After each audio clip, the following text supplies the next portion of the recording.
हमारे जीवन में मित्र और शत्रु बड़ा महत्व रखते हैं।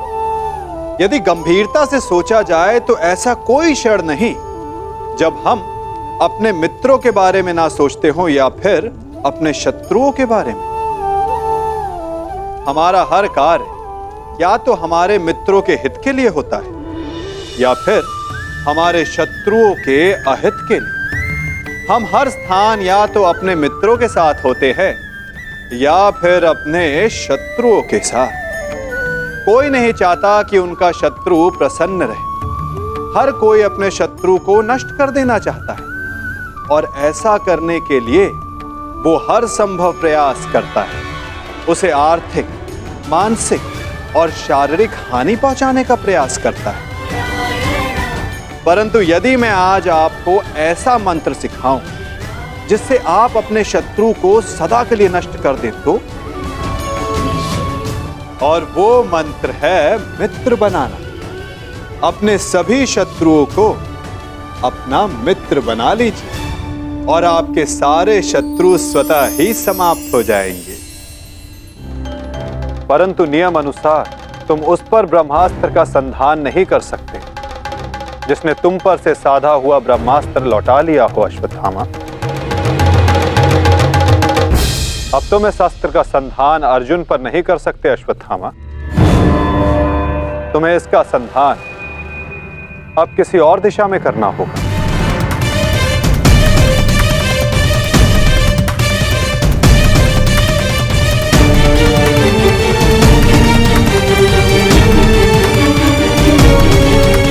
वासुदेव, इस युद्ध में हमारे नाश का कारण केवल आप हैं। आप महामहिम भीष्म से लेकर मेरे पिताश्री की मृत्यु तक, कर्ण के वध से लेकर मित्र दुर्योधन की पराजय तक, इन सब का कारण केवल आप हैं। केवल आप। तो क्यों ना इस ब्रह्मास्त्र का संधान मैं आपके ऊपर कर दूं और अपना और अपने पक्ष का प्रतिशोध लूं।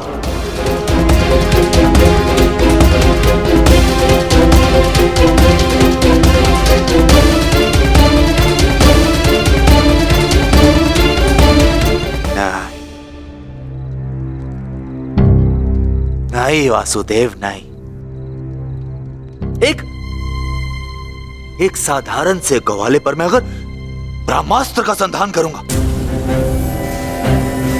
तो ये ब्रह्मास्त्र का अपमान होगा। वासुदेव, तुम्हें तो इस महाविनाश की ग्लानि से ही मर जाना चाहिए। तुम पर संधान करने से क्या लाभ?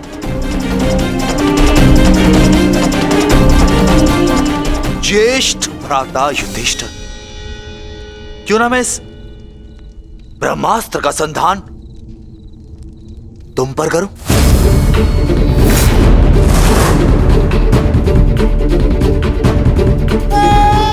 राजा समाप्त, अर्थात युद्ध समाप्त। इस एक अस्त्र से मैं इस युद्ध का परिणाम बदल सकता हूं। तुम्हारे प्राण लेकर भ्राताश्री, परंतु नहीं, क्योंकि जिस मित्र दुर्योधन के लिए हमने ये युद्ध लड़ा वो अपने जीवन का युद्ध हार चुका। इसीलिए इस युद्ध और इस विजय का कोई अर्थ ही नहीं है। भ्राता भीम, गदाधारी भीम, क्यों ना इस ब्रह्मास्त्र से मैं तुम्हारा संहार कर दूं? क्योंकि तुमने मेरे पिता के साथ छल किया और बड़ी निर्दयता से मेरे पिता का अंत करवाया।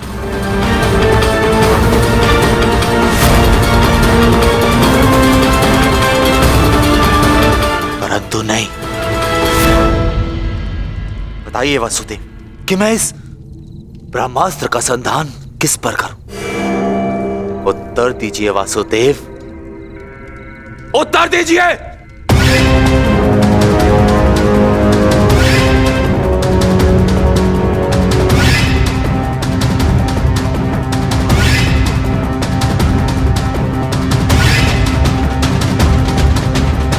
संधान करूंगा, परंतु उस पर जिस पर संधान करने से मेरा वचन पूरा होगा, जो मैंने अपने मित्र दुर्योधन और अपने पिता की जल्दी देह के समक्ष दिया कि मैं पांडवों के संपूर्ण वंश का विनाश करूंगा।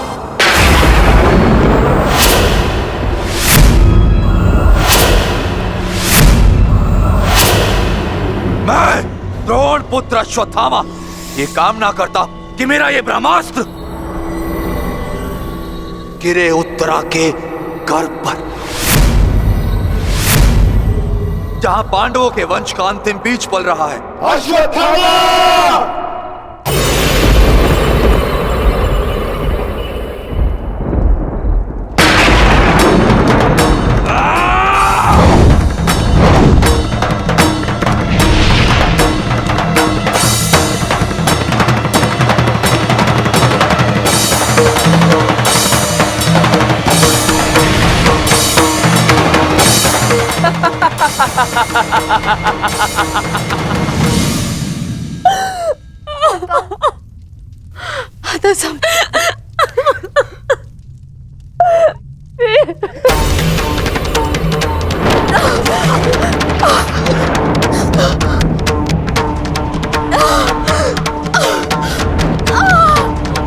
क्या हुआ पुत्री, तुम ठीक हो ना? पता नहीं माता, ऐसा लग रहा है जैसे किसी ने मेरे घर पर प्रहार कर दिया हो।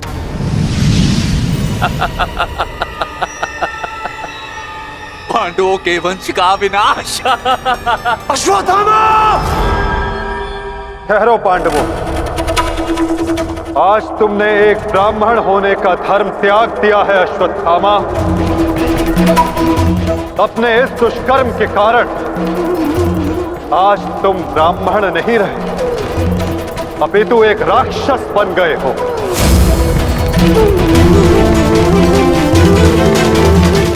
आज तुम्हें वो दंड दिया जाएगा जो एक राक्षस को दिया जाता है। तुम्हें अपने दुष्कर्मों का परिणाम भुगतना होगा अश्वत्थामा। परंतु माता, उत्तरा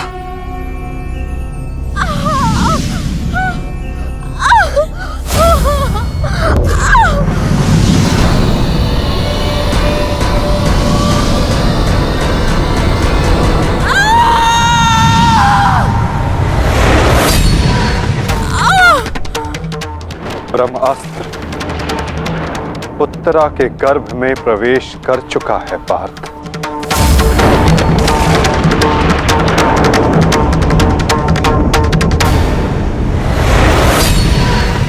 नहीं माता, ब्रह्मास्त्र का प्रहार कभी व्यर्थ नहीं जाता पार्थ, और उत्तरा की कोख में पल रहे नवजीवन के प्राणों पर यदि कोई संकट आया तो ये संकट केवल उसके प्राणों पर नहीं, उसके भविष्य पर नहीं, अपितु समस्त संसार के भविष्य पर आएगा पार्थ।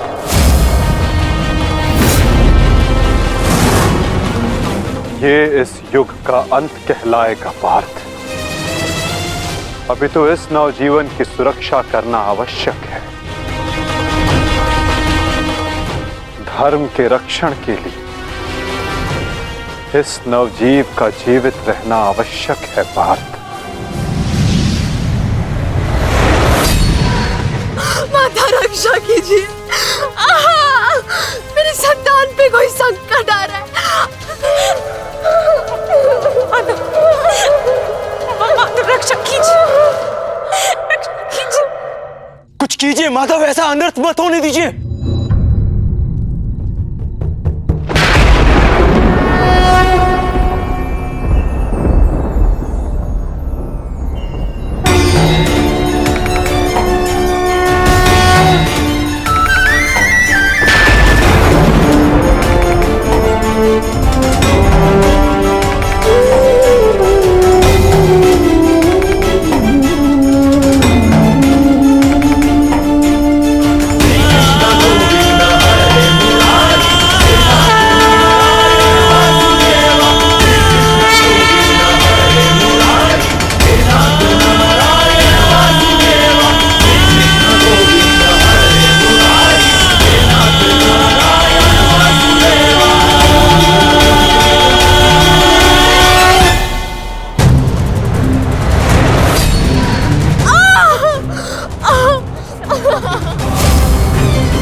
अभी ये बालक सुरक्षित है।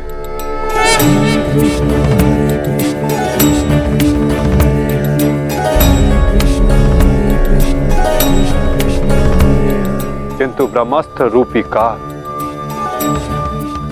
अभी भी इस पर घात लगाए बैठा है।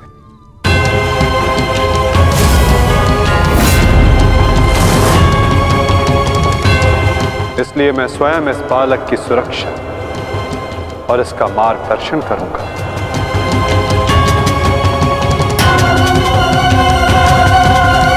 परंतु इस अद्भुत बालक की परीक्षा की घड़ी तो अब प्रारंभ हुई है।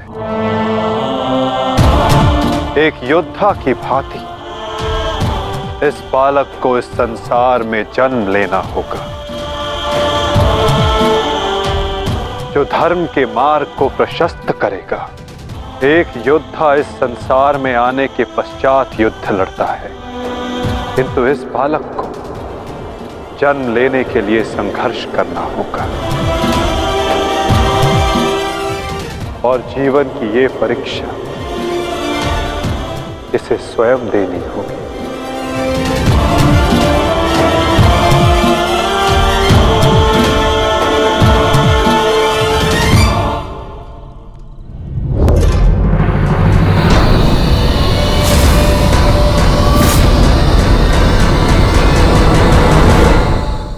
तुमने सीमा पार कर दिया अश्वत्थामा। अब मैं तुम्हें जीवित नहीं छोड़ूंगा। सच्च हो जा मरने के लिए अश्वत्थामा।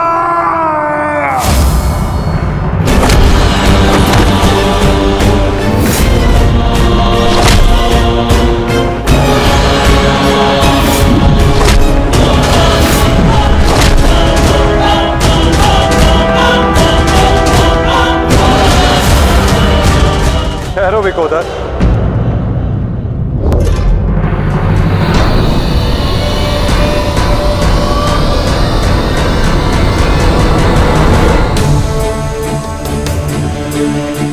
अश्वत्थामा तुम्हारा गुरु पुत्र है और जन्म से एक ब्राह्मण भी। इसकी हत्या का पाप तुम अपने सर पर ना लो विकोदर।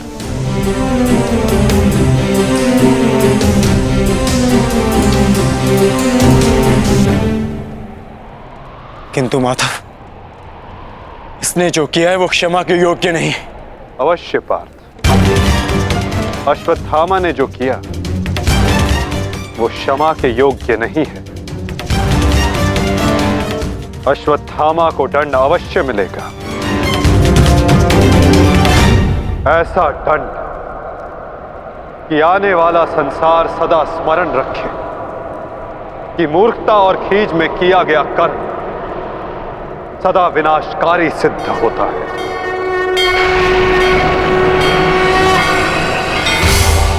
पार्थ,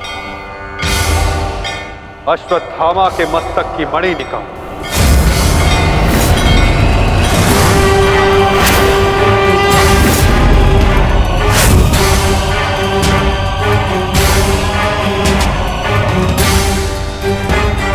नहीं वासुदेव, आप ऐसा नहीं कर सकते।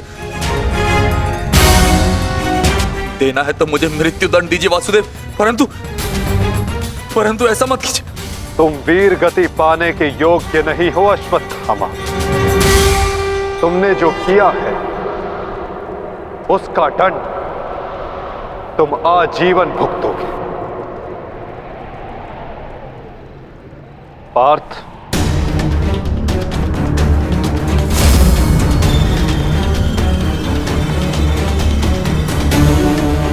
रुक जाओ अर्जुन, मैंने कहा मेरे पास मत आओ, रुक जाओ। धर्मा एव ततो हन्ति, धर्मो रक्षति रक्षितः, तस्मात् धर्मो न हन्त्यो, मानो धर्मो हतो वधि।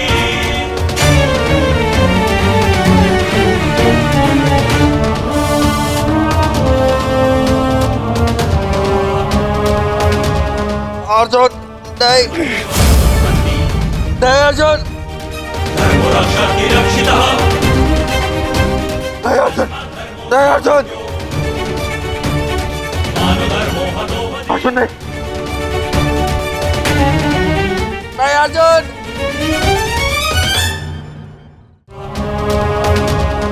अर्जुन नहीं नहीं अर्जुन धर्मरक्षति रक्षितः नहीं अर्जुन नहीं अर्जुन मानधर्मो हतो अर्जुन नहीं वासुदेव क्षमा कर दीजिए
मैं तुम्हें श्राप देता हूं अश्वत्थामा, तुम्हारे ये घाव कभी नहीं भरेंगे। तुम चीरकाल तक आजीवन ऐसे सड़ते रहोगे।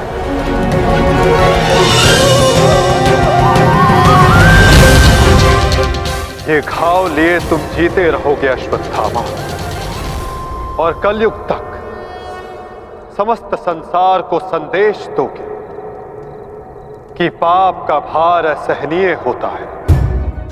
नहीं नहीं नहीं नहीं नहीं वासुदेव वासुदेव मुझे क्षमा कर दीजिए, मुझे मृत्यु दे दीजिए वासुदेव, परंतु ऐसा मत कीजिए। नहीं गुरुपुत्र, अब से तुम्हारा जीवन ही तुम्हारा दंड है।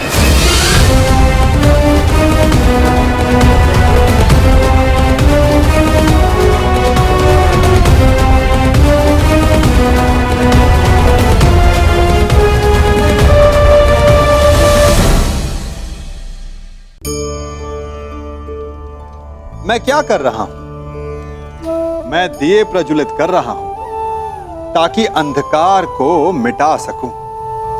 अब आप कहेंगे कि इसमें कौन सी बड़ी बात है ना? परंतु इसमें महत्वपूर्ण बात समझने के लिए यह है कि मैं क्या नहीं कर रहा हूं, और मैं अंधकार नहीं कर रहा हूं, क्योंकि अंधकार को मिटाने के लिए प्रकाश का अस्त्र तो उठाना ही पड़ता है। बुराई को बुराई से नहीं, अच्छाई से जीता जाता है। अन्याय को अन्याय से नहीं, न्याय से लड़ा जाता है। क्रोध को क्रोध से नहीं, क्षमा का साथ लेना होता है। ठीक उसी प्रकार एक लोहा लोहे को काटता है, परंतु एक ठंडा लोहा ही गर्म लोहे को काट सकता है। इसलिए यदि आपको अपने जीवन में विजयी होना है तो अपने शस्त्रों को, अपने अस्त्रों को सोच समझ कर उठाइए, क्योंकि एक अनुचित सोच परिणाम पर भारी प्रभाव डाल सकती है। मैं तुम्हें श्राप देता हूं अश्वत्थामा, तुम्हारे ये घाव कभी नहीं भरेंगे। तुम चीरकाल तक आजीवन ऐसे सड़ते रहोगे। ये घाव लिए तुम जीते रहोगे अश्वत्थामा, और कलयुग तक समस्त संसार को संदेश दोगे कि पाप का भार असहनीय होता है। नहीं नहीं नहीं नहीं नहीं वासुदेव, मुझे मृत्यु दे दीजिए वासुदेव, परंतु ऐसा मत कीजिए। नहीं गुरुपुत्र, अब से तुम्हारा जीवन ही तुम्हारा दंड है। ये क्या हो गया विदुर? ये क्या हो गया? एक भूल के कारण मेरा समस्त वंश समाप्त हो गया विदुर, समाप्त हो गया। यदि उस सभा में मैंने अपने पुत्र को रोका होता तो आज मेरे सभी 100 पुत्र जीवित होते।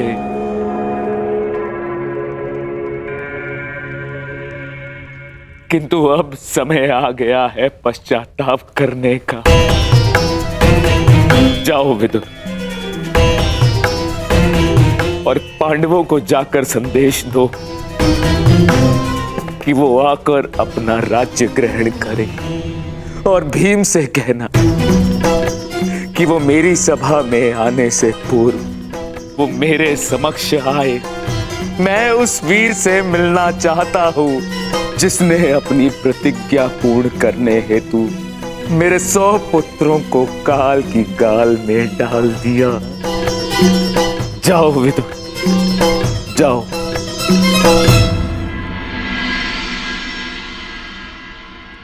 महाराज धृतराष्ट्र की आज्ञा का पालन अवश्य होगा महात्मा विदुर। कल पांडव उनके समक्ष अवश्य प्रस्तुत होंगे।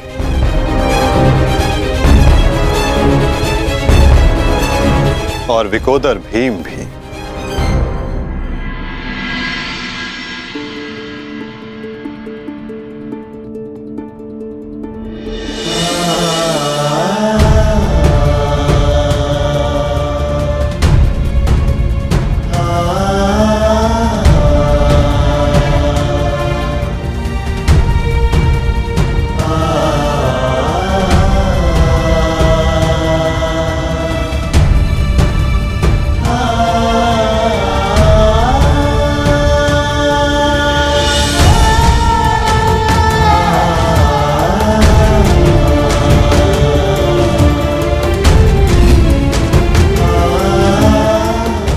कल्याण हो पुत्रों।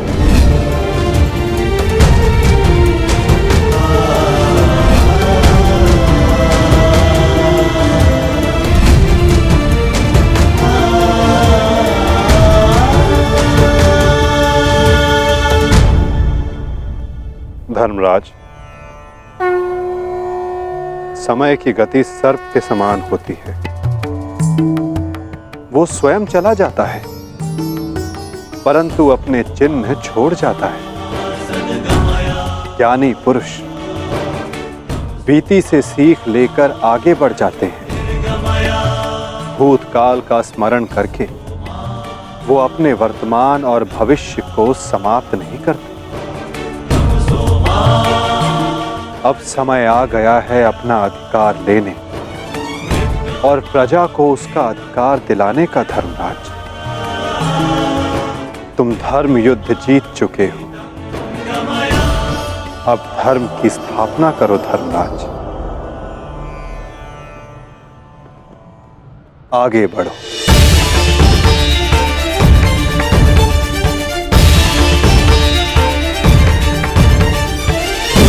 क्षमा क्षमोस्तेयम् शौचमिन्द्रिय निग्रहः। क्षमा क्षमोस्तेयम् शौचमिन्द्रिय निग्रहः। निर्विद्या सत्यं क्रोधो दशकं धर्मलक्षणम्। स्वागत है सम्राट। महाराज धृतराष्ट्र आप सभी की प्रतीक्षा कर रहे हैं।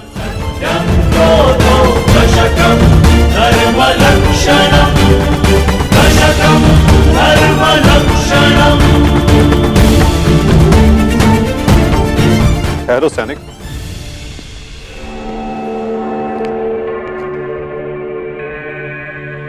मुझे युवराज दुर्योधन का कक्ष देखना है। आइए वासुदेव।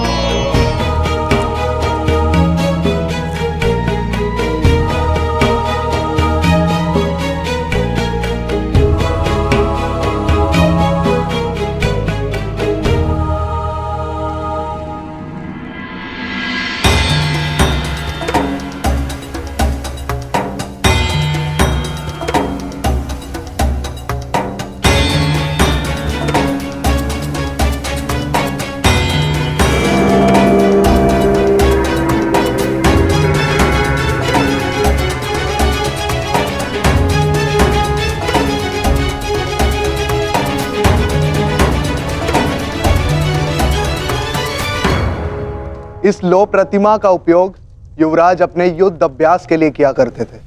किंतु ना अब दुर्योधन शेष है, ना युद्ध।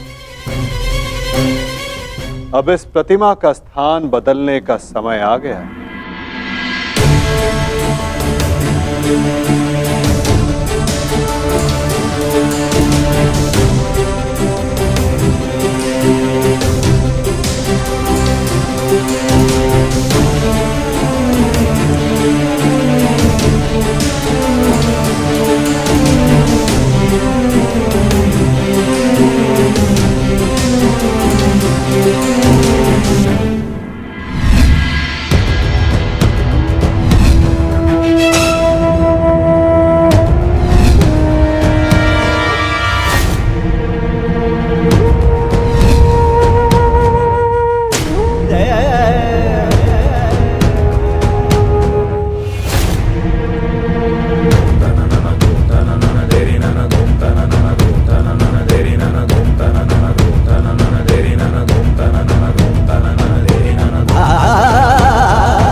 ये वही सभा है जो भारत के सबसे वीर और महान महारथियों से सजी रहती थी, और आज ये रिक्त है। वो एक अशुभ दिन था, वो एक द्यूत सभा जो मेरे 100 भाइयों और उन सभी महारथियों के विनाश का कारण बनी। 100 नहीं, 101 101 भाई थे भ्राता भीम, कौरव और ज्येष्ठ कर्ण। सारी प्रतिज्ञाएं पूर्ण हो गई। यदि कुछ खाली है तो ये सभा। तुम सब विलाप ना करो।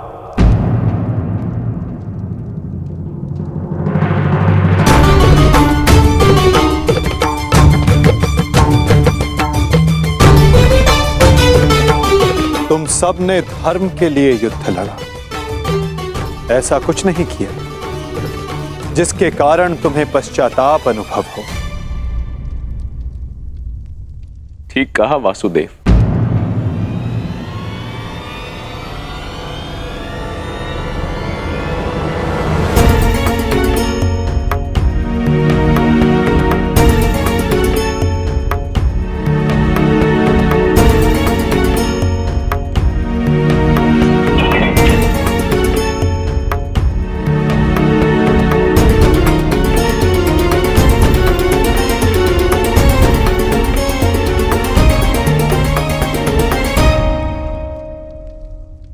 पश्चाताप तो मुझे करना चाहिए। एक राजा का कर्तव्य होता है अपनी प्रजा को उन्नति के द्वार तक लेकर जाना,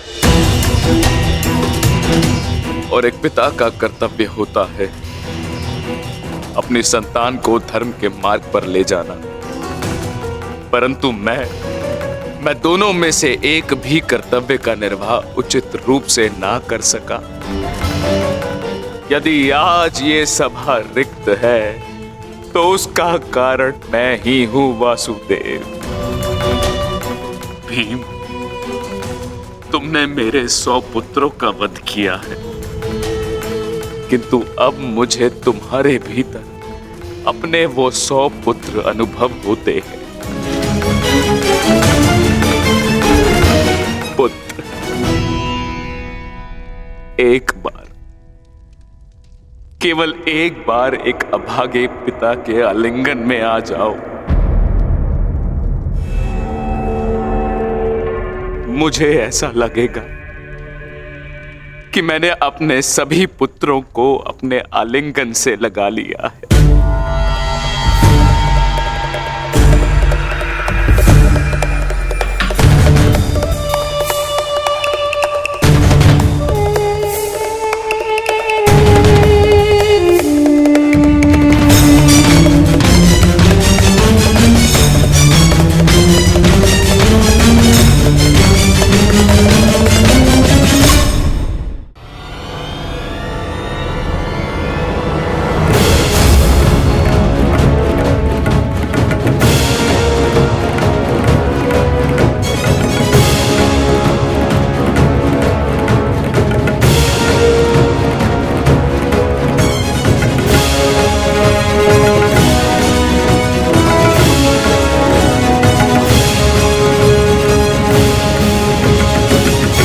तुम्हारे अंदर 100 हाथियों का बल है ना भीम,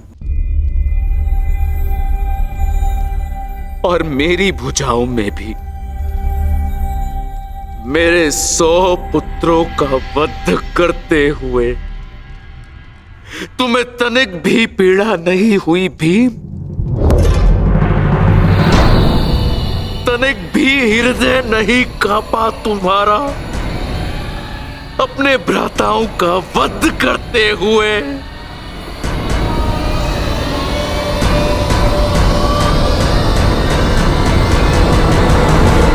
दुर्योधन, ये तुम्हारे लिए है पुत्र।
ये तुम्हारा अंत है भीम, अंत है, अंत है, अंत है।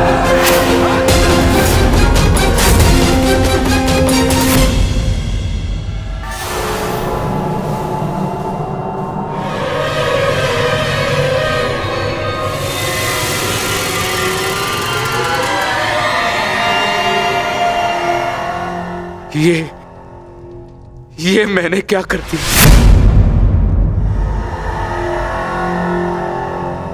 मैं भी पुत्र हंता हो गया। ये मैंने क्या कर दिया देव? भ्राता पांडु, मुझे क्षमा कर देना भ्राता पांडु।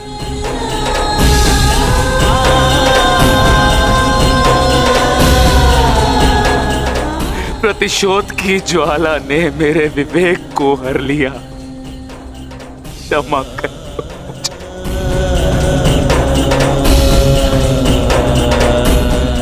पुत्र भीम,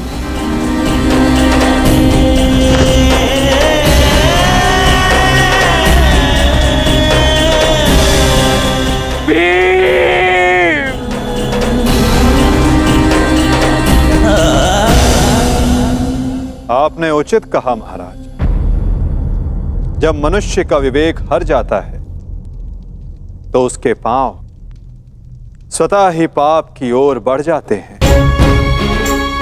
किंतु अभी समय नहीं आया है महाराज कि आप अपने भाई से क्षमा मांगे। आपके पुत्र विकोदर भीम अब भी जीवित हैं।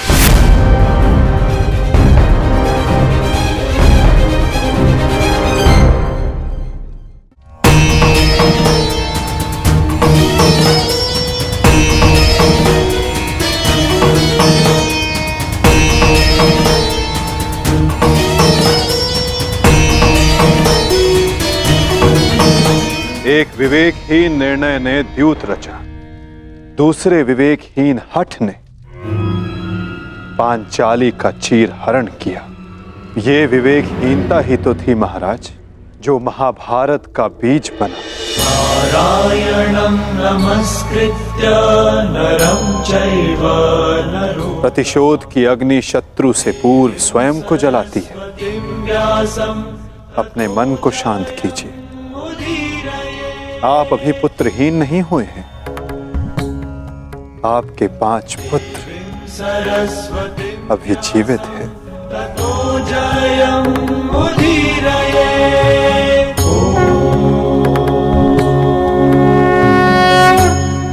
अपने मन की अग्नि को शांत कीजिए। किंतु मेरे मन की अग्नि शांत नहीं होगी वासुदेव।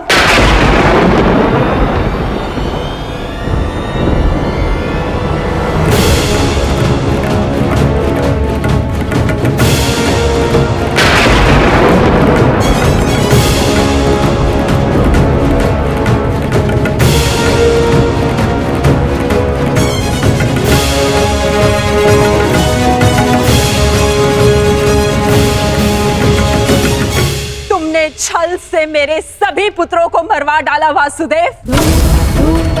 मैंने प्रयास किया कि मेरा एक पुत्र शेष रह जाए, परंतु उस प्रयास को भी तुम्हारे छल ने भंग कर दिया। श्री बलराम को भी अपने कपट में उलझाकर मौन करवा दिया तुमने, परंतु इस माता की ममता अब मौन नहीं रह सकती। तुम्हारे छल से मेरे कुल का नाश हुआ है वासुदेव। मैं तुम्हें श्राप देती हूं कि जिस प्रकार तुमने मेरे कुल का अंत किया है, उसी प्रकार तुम्हारे कुल का अंत भी होगा।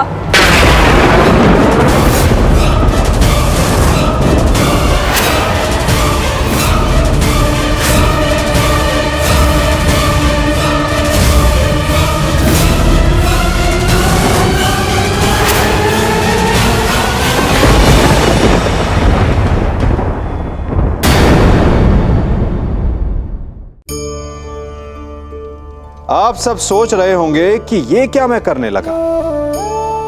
मैं इस पौधे को जड़ से उखाड़ रहा हूं। आश्चर्य हो रहा है ना कि एक पौधे को उखाड़ना या काटना ना केवल एक अपराध है अपितु पाप भी है। तो फिर मुझे ऐसा करने की क्या आवश्यकता पड़ गई? क्योंकि कई बार विनाश ही सृजन तक पहुंचाता है। यदि नया भवन बनाना हो तो पुराने भवन को गिराना पड़ता है। व्यवस्था को परिवर्तित करने के लिए क्रांति लानी पड़ती है। और उसी प्रकार यदि किसी वृक्ष या किसी पौधे की जड़ों में घुन लग जाए या उसका मूल सड़ जाए तो उसे जड़ से उखाड़ देना ही श्रेयस्कर होता है, ताकि उस स्थल पर नए पौधे उपज सके। युद्ध करना पर्याय नहीं, परंतु कभी कभी शांति के लिए युद्ध करना आवश्यक हो जाता है। मैं तुम्हें श्राप देती हूं कि जिस प्रकार तुमने मेरे कुल का अंत किया है, उसी प्रकार तुम्हारे कुल का अंत भी होगा।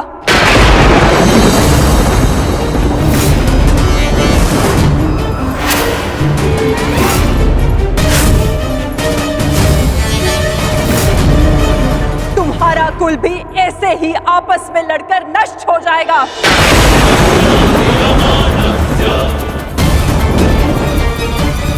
मैं भाग्यशाली हूँ कि मेरे नेत्रों पर पट्टी बंधी है और मैं ये सब नहीं देख पाई, परंतु तुम ये महाविनाश अवश्य देखोगे। तुम स्वयं अपने कुल के महाविनाश का प्रारंभ करोगे वासुदेव।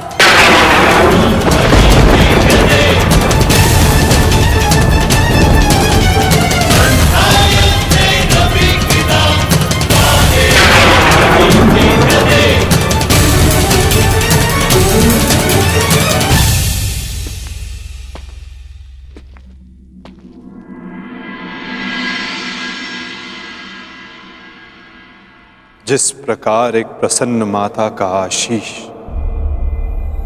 संसार में कोई नहीं रोक सकता, उसी प्रकार एक दुखद माता का श्राप संसार में कोई नहीं टाल सकता।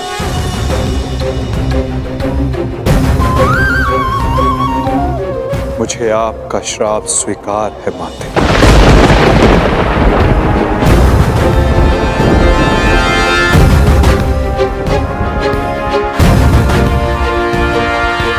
किंतु क्या आपको ज्ञात है कि इस युद्ध का सत्य क्या है? क्या आप जानती हैं कि इस महाविनाश, इस महायुद्ध का वास्तविक रूप क्या है? मेरे साथ चलिए माता, उस कुरुक्षेत्र की रणभूमि पर जो इस महाविध्वंस, इस महाभारत की साक्षी बनी है।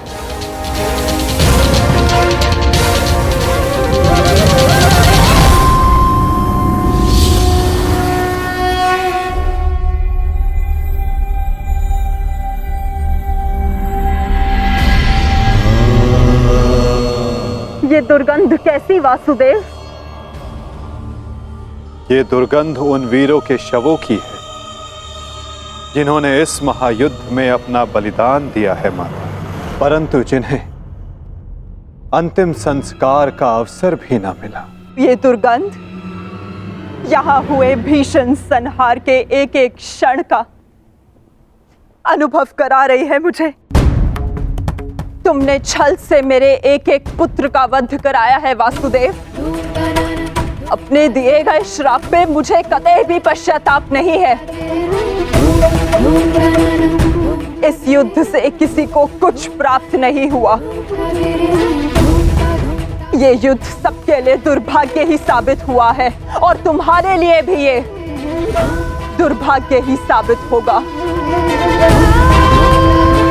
और आज मेरे श्राप के रूप में तुम भी उस युद्ध से दुर्भाग्य ही लेकर जाओगे। जब आप मुझे अपराधी मान ही चुकी हैं, जब आप मुझे दंड दे ही चुकी हैं, तो आप मेरा कोई स्पष्टीकरण भी स्वीकार नहीं करेंगी माता।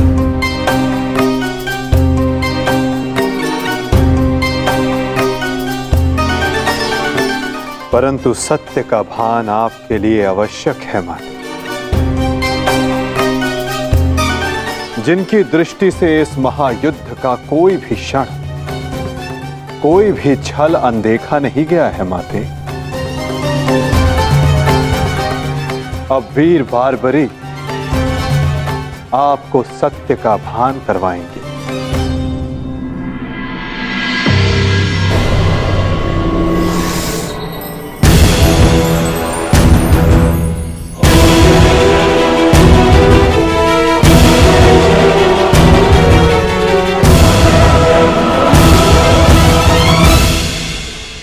अब आपके समक्ष वीर बारबरीक है गांधार पुत्री, जो आपके पौत्र भी हैं, जो इस युद्ध के एकमात्र दर्शक हैं।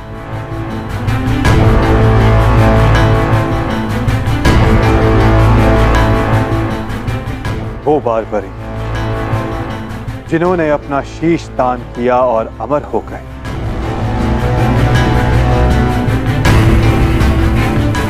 अब वही आपको सत्य का ज्ञान करवाएंगे। वीर बारबरीक की दृष्टि से इस महाभारत का कोई भी बल और छल अनदेखा नहीं रहा है माता। अब बारबरीक आपको सत्य बताएंगे। पुत्र बारबरीक, तुम स्वयं बताओ, क्या वासुदेव ने छल से मेरे पुत्रों का वध नहीं करवाया है? यदि तुमने इस युद्ध का एक एक क्षण निष्पक्ष होकर देखा है, तो बताओ, कौरव वंश के वट वृक्ष महामहिम भीष्म, जिन्हें इच्छा मृत्यु का वरदान था, क्या वासुदेव ने उन्हें अपने छल से धराशाही नहीं करवाया है? क्या वासुदेव ने द्रोण पुत्र अश्वत्थामा की मृत्यु का छल रचकर आचार्य द्रोण का वध नहीं करवाया है? क्या मेरे पुत्र दुर्योधन की रक्षा कर रहे उसके मित्र कर्ण को छल से नहीं मरवाया है वासुदेव ने? पुत्र दुर्योधन पर युद्ध के नियमों के विरुद्ध जाकर प्रहार किया गया, क्या वो वासुदेव का छल नहीं था? मेरे समस्त 100 पुत्रों के वध का कारण केवल वासुदेव है। क्या ये भी सत्य नहीं है बार्बरिक?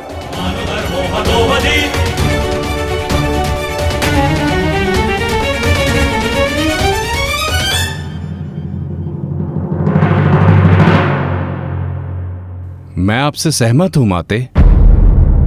ये सब स्वयं वासुदेव ने करवाया।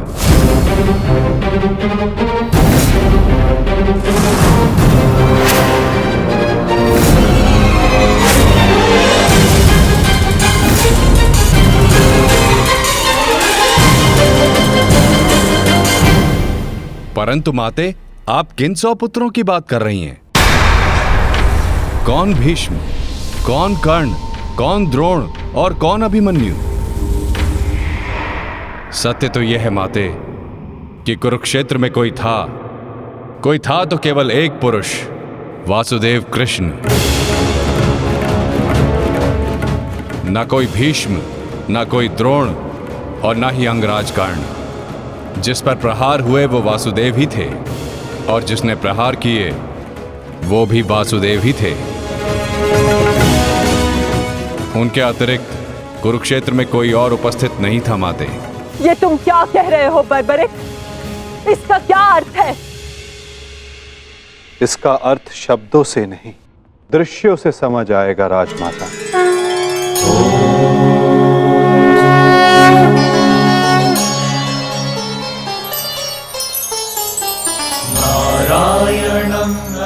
इस युद्ध के प्रारंभ से अंत तक हर प्रहार मैंने किया और हर प्रहार मैंने ही सहा।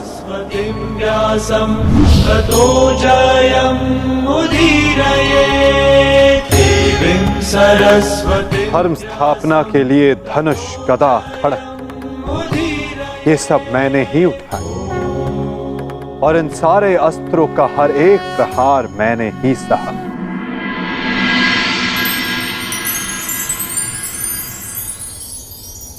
बाण चलाने वाला मैं ही था। पितामह!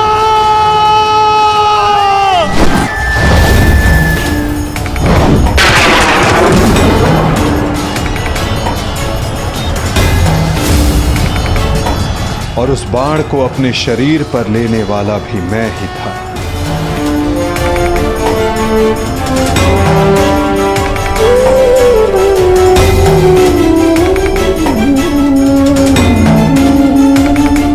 महामहिम भीष्म के रूप में भी मैं ही था और अर्जुन के रूप में भी मैं ही था। और सरशैया पर लेटने वाला भी मैं ही था। अभिमन्यु बनकर चक्रव्यूह मैंने ही तोड़ा।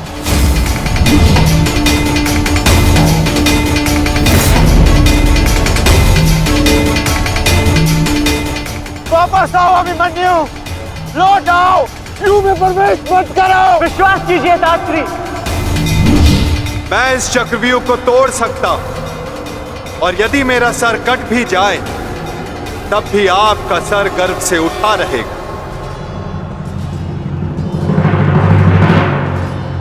और उस दिन मुझे ही घेर कर मारा गया।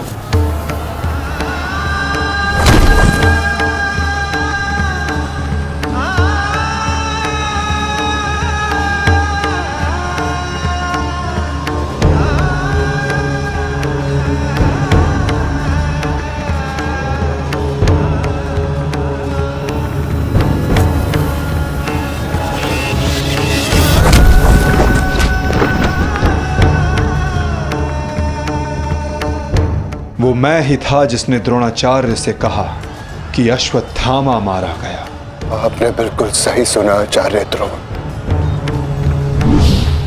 अश्वत्थामा मारा गया। द्रोणाचार्य के रूप में अस्त्र त्यागने वाला भी मैं ही था।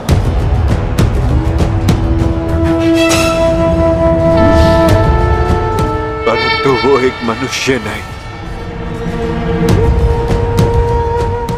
एक हाथी था।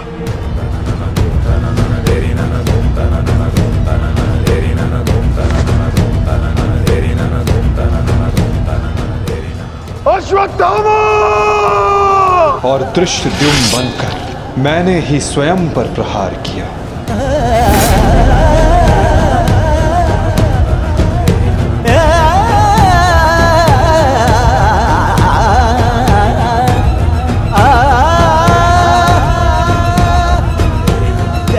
और कर्ण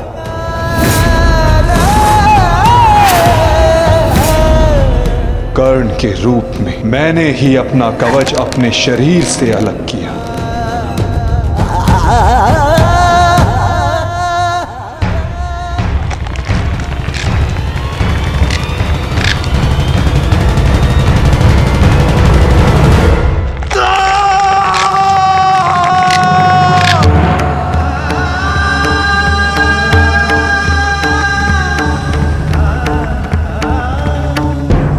और युद्ध के मध्य में मेरे ही रथ का चक्र धंसा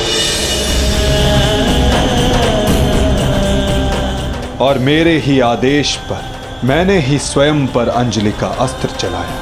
अंगराज को मुक्त करो पार्थ। अंजलि का अस्त्र का प्रयोग करो।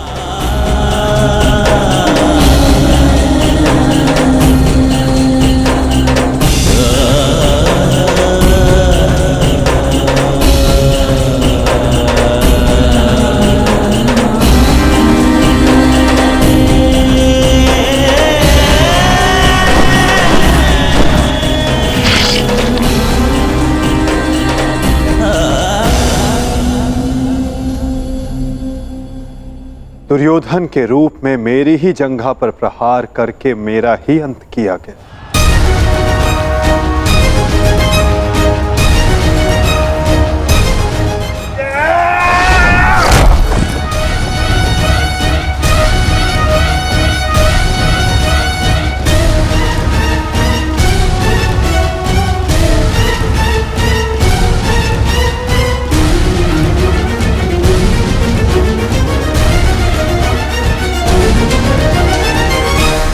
द्रुपद हो या धृष्टद्युम्न, विकोदर भीम हो या अर्जुन, सब में मैं ही था। मैं ही विजयी हुआ और मैं ही पराजित हुआ।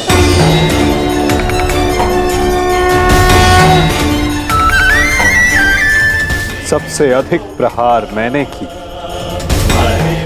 सबसे अधिक घाव मैंने ही खाया।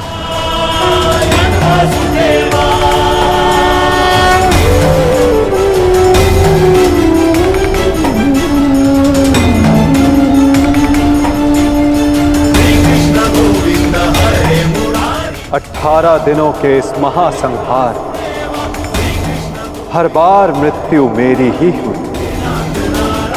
गिरता था जो घायल होकर रणभूमि में वो मैं ही था।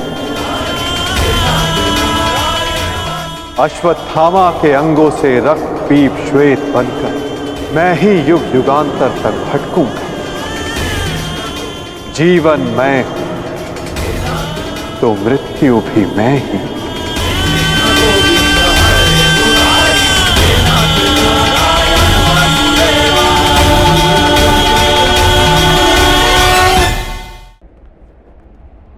श्राप तुम्हारा स्वीकार है माते।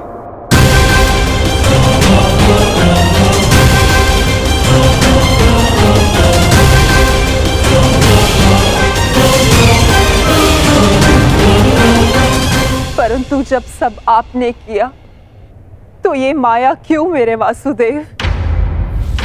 आप सब एक क्षण में ठीक कर सकते थे, तो फिर ऐसा आपने क्यों नहीं किया? फिर उन प्रतिज्ञाओं का क्या होता माते? जो सबने ली थी, उन अपराधों के दंड का क्या होता जो सबने किया? उन कष्टों का पुरस्कार क्या होता जो धर्म ने सहे? उस सीख का क्या होता जो इस युद्ध में हुए हर मृत्यु से मानव जाति को मिले और जो संसार में प्रलय आने तक उनका मार्गदर्शन करेगी?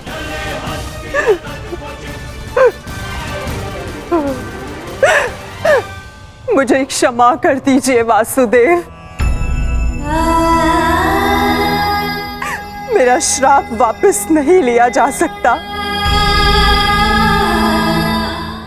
परंतु क्षमा अवश्य मांगी जा सकती है वासुदेव। अपने पुत्र मोह में खोकर मैं उचित और अनुचित का भेद भूल गई थी। मुझे क्षमा कर दीजिए केशव कि उस हो रहे अधर्म के विरुद्ध ये गांधारी अपने स्वर ना उठा पाए। क्षमा कर दीजिए।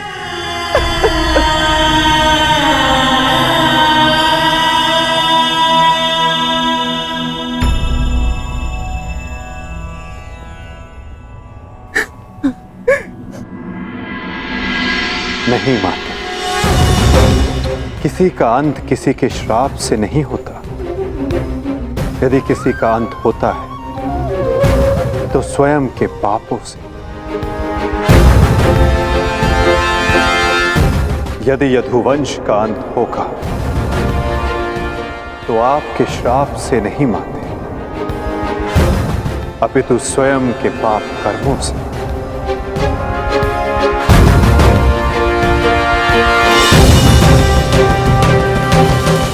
जब जब समाज में अपराध बढ़ेगा, एक महाभारत सामने आएगी। अपने ही अपनों को काटेंगे, कभी कुरुक्षेत्र में तो कभी द्वारका में।